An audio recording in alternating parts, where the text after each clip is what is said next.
Balik tanaw tayo sa nakaraan mga kanguso, mga idol. Talaga namang nakakamiss balik-balikan yung ganitong laro.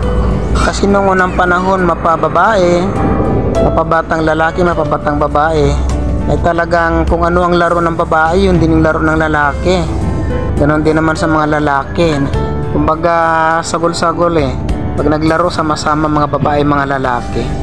Napakaraming laro na napakasayang balik-balikan ng kabataan, ng mga kabataan pa namin, di ba?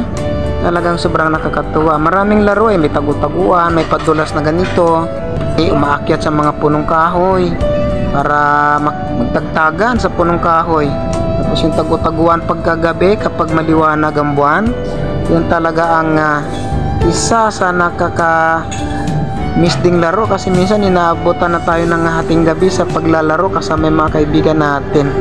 Naghahabulan sa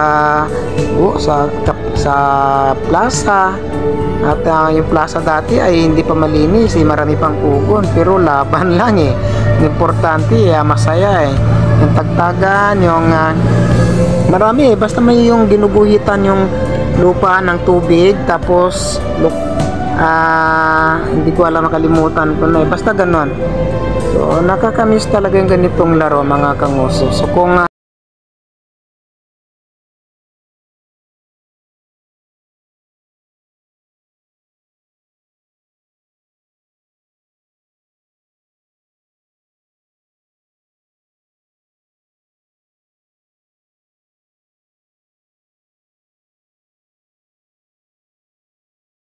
So kung kayo yung tatanungin natin mga kanguso, mga idol, gusto niyo rin bang maranasan yung ganitong klaseng laro?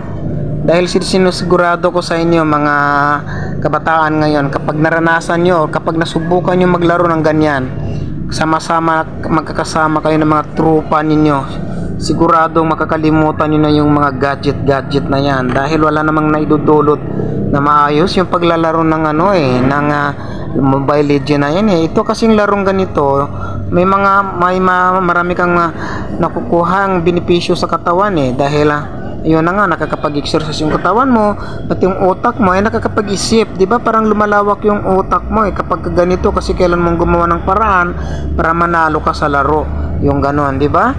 So talagang feel mo yung larong ganito kapag na try mo ito, dahil sobrang ganda, sobrang saya. Naghahabulan, paunahan pag-akyat sa taas, and then paunahan na naman sila magkababa sa baba.